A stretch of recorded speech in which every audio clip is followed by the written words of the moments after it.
হুম, আজকে তাহলে কি রান্না করেছো বলো তো?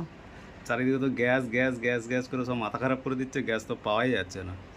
এই দেখো ভাত, হুম। এটা কাঁচা পেঁয়াজ দিয়ে আলু ভর্তা, এটা হচ্ছে আমি একটা নতুন সালাড রেসিপি ট্রাই করেছি।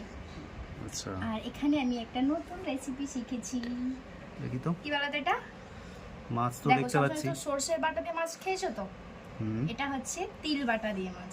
তিল তিল বাটা? বাটা আর হচ্ছে যে তার উপরে গার্নিশ হয়েছে এটা কিন্তু লেবু পাতা একদম দিয়ে। নতুন।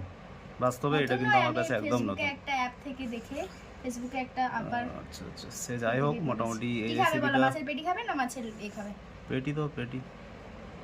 এটা অ্যাকচুয়ালি পেটি দিয়েই রেসিপিটা দেখি, মানে উচিত ছিল, কিন্তু আমি ভাবলাম যে তুমি খাবে কি খাবে না, হুম। তাই মাছের পিসও দিয়েছিলাম। স্মেলটা তো সুন্দরই আসছে।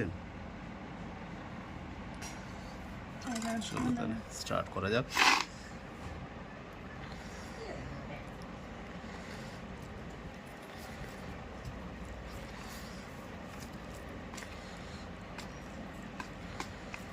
এটা নাও একটু।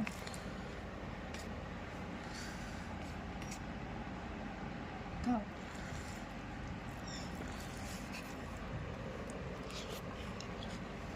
হুম, সত্যি ভালো আছে। সুন্দর হয়েছে। চলো দাও।